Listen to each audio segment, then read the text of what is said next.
আসসালামু আলাইকুম। বাংলার কণ্ঠে স্বাগত জানাচ্ছি আমি রুমানা। নির্বাচনের সুষ্ঠু ভোট নিশ্চিত করতে সশস্ত্র বাহিনীর ভূমিকা শীর্ষক সেমিনার অনুষ্ঠিত হতে যাচ্ছে। আপনারা দেখেছেন বিগত নির্বাচনগুলোতে রাজনৈতিক হস্তক্ষেপ কিভাবে করা হতো। আমরা আগের দিন শুনতে পেতাম যে অমুক ডিসিকে বলে দিয়েছি রাত 10টার সময় ব্যালট বাক্স পরিপূর্ণ হয়ে যাবে। এইবার আমরা এক্স ফোর্স অ্যাসোসিয়েশন বলতে চাই যে বাংলাদেশের অতীতে কি হয়েছে সব ভুলে যাই আমরা। অতীতে অনেক ধরনের ভুল ছিল, সে ভুলকে শুধরিয়ে কোনো ধরনের প্রশাসনিক হস্তক্ষেপ এবং রাজনৈতিক হস্তক্ষেপ এই নির্বাচনে চলবে না। 20শে নভেম্বর দেশের আগামী জাতীয় নির্বাচনের প্রেক্ষাপটে সুষ্ঠু শান্তিপূর্ণ অংশগ্রহণমূলক ভোট নিশ্চিতকরণে সশস্ত্র বাহিনীর ভূমিকা নিয়ে জাতীয় পর্যায়ে আলোচনা অনুষ্ঠিত হতে যাচ্ছে। এই উপলক্ষে এক্স ফোর্সেস অ্যাসোসিয়েশন ইএফএ আগামী 20শে নভেম্বর একটি গুরুত্বপূর্ণ সেমিনারের আয়োজন করেছে। সংগঠনটির পক্ষ থেকে জানানো হয়, দেশের বিভিন্ন রাজনৈতিক দলের শীর্ষ নেতৃবৃন্দ, নিরাপত্তা বিশ্লেষক, নীতি নির্ধারক ও সংশ্লিষ্ট বিশেষজ্ঞরা সেমিনারে আলোচনায় অংশগ্রহণ করবেন।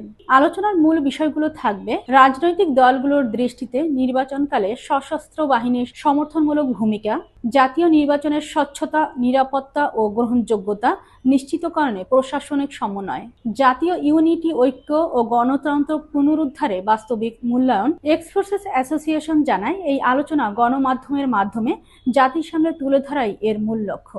কাজে আমার দেশ যদি নিরাপদ না থাকে, সুরক্ষিত না থাকে, তাহলে আমরা হাজারে ভোট, গণভোট এসব করে কোনো লাভ নাই।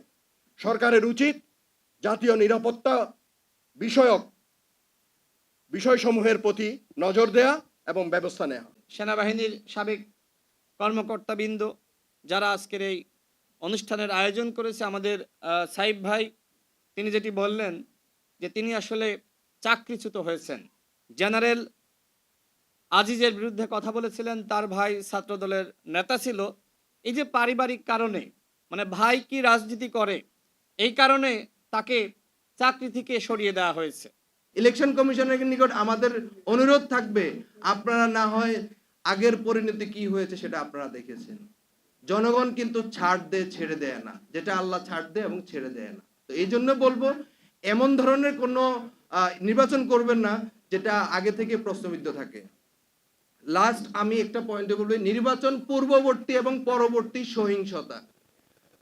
আপনারা দেখেছেন যে হলো এখনই নির্বাচনের প্রার্থী কিছু কিছু দলের যে মেরে গুম করে ফেলে দেব, এই ধরনের প্রতিক্রিয়া আসে।